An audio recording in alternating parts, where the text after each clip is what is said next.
RoboMaster S1 tutorial. Firmware update. Checking and downloading firmware. Before connecting your mobile device to the S1, please ensure your mobile device can connect to the network. Launch the RoboMaster app. The app will automatically check for new firmware updates when connected to the network.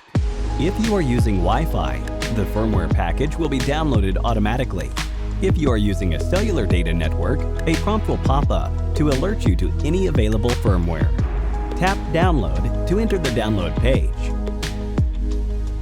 Updating the S1. Power on the S1. Make sure the S1's battery level is above 50%, then connect it to your mobile device.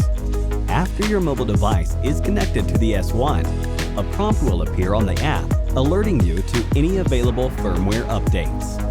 Tap Install. The app will send the firmware package to the S1 and updating will begin.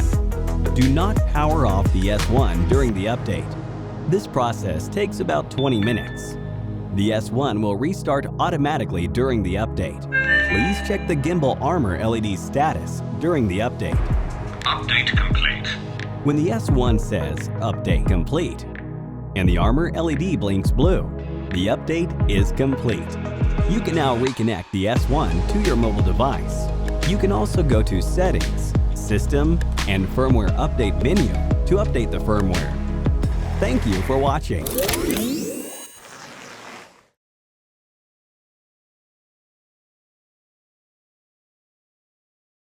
Hit the like button if this tutorial was helpful. If you need any support with your DJI gear, feel free to contact us via Facebook Messenger by following the link in the description. Thank you for watching.